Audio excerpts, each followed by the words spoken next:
share my music.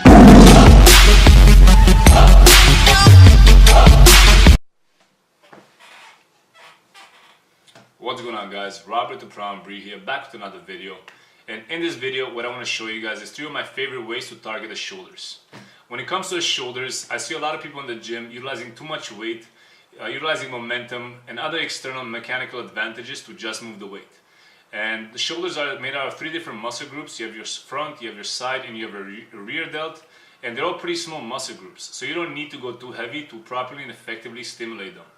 And in this video, I want to show you guys 3 of my favorite ways to do that. But first, I want to give you guys a physique update. It's been over 6 months since I last posted on YouTube. And in that time, I've done a cut. I went from 230 something pounds to around 205 pounds. And since then, I've just been lean bulking. So this is what my current physique looks like. I've been a million places, I never see them in their faces, but I figure supernatural, 'cause the spark is electric, through every part of me I feel it, I know it all comes back to you. I can't walk away, but I can't explain forces in my veins. It comes back. Oh, oh, oh, It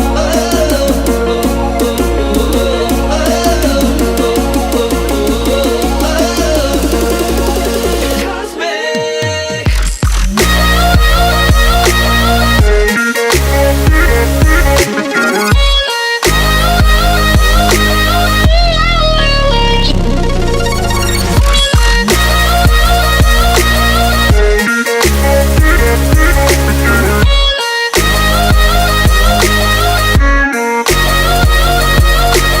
You control the dark, the atmosphere. You hold my heart, you break these fears. 'Cause you align with all the rhythms inside me. You can unwind me. I got a heart shaped hole in me.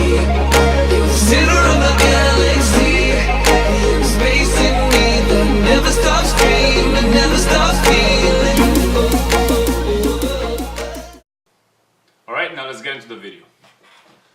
This is the first exercise, and for the first exercise, it's for the rear delts. If you notice the positioning that I'm in, I have my shoulders slightly in front of my hips. So you'll notice that throughout these exercises, that's super important to effectively target your shoulder head. And I keep my core tight, hips behind my shoulders, so I lean slightly forward. And then for the rear delt, what you want to do is you want to push your scapula forward.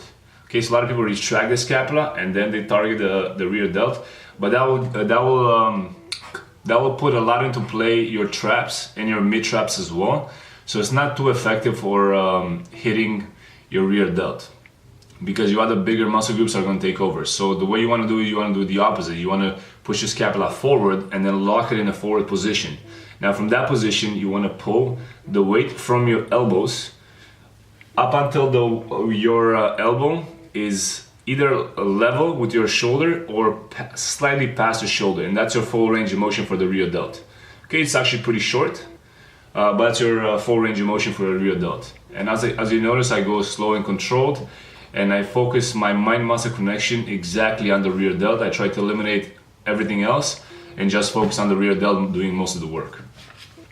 Now for the second exercise, what I've done here is a reverse incline cable lateral raise. And I love using cables for shoulders because time and attention is pretty much constant with the cables. And as you notice in this exercise as well, my shoulder again is in front of my hips. So I lean slightly forward, and when you do this positioning, it pretty much makes it super difficult to not engage the shoulders. Okay, you'll see what I mean if you give this a shot. And so again, my starting position is shoulders in front of my hips, and then I raise the cable from my elbow again, and I twist the pinky slightly at the top of the movement. And as you notice, I don't come down all the way because the range of motion or the tension stops where at about 15 to 30 degrees. So that's why I bring it down to, and then I just keep going up and down from that position all the way up. and the constant time on the tension will do a lot more work than swinging 40-pound dumbbells or something of that nature. Alright, and for the third exercise, I did a seated Arnold press. You can do this on the bench, but I like doing it seated on the floor. Again, my positioning is I lean slightly forward when I do a shoulder movement. And I keep my core tight so I don't hyperextend too much. And so my hips are behind my shoulders and I lean slightly forward. That's my starting position. And with the Arnold press, you want your palms facing your face, facing you when you first begin the movement. And then I like to do it, I like to press the weight up first and then twist the weight. A lot of people twist the weight first and then press. I like to do it the other way around. This isolates my front delt in the beginning a lot more. And then as you twist, you engage the other deltoid heads as well. And with this exercise, it's more of a compound lift. However, we try to isolate it so it engages only or mostly the shoulders and some triceps, of course. And when you do it seated, there's no leg drive whatsoever, so your core has to be tight. You're gonna get a nice core workout during this movement as well. But because you have no external advantages helping you move that weight up, pretty much all you have to use is your delts to move that weight up and down. Alright guys, that's it for the video. I hope you guys found the video useful and helpful. And if you did, please like, comment, and subscribe. And I'll see you guys in the next one. Peace. Turn my music.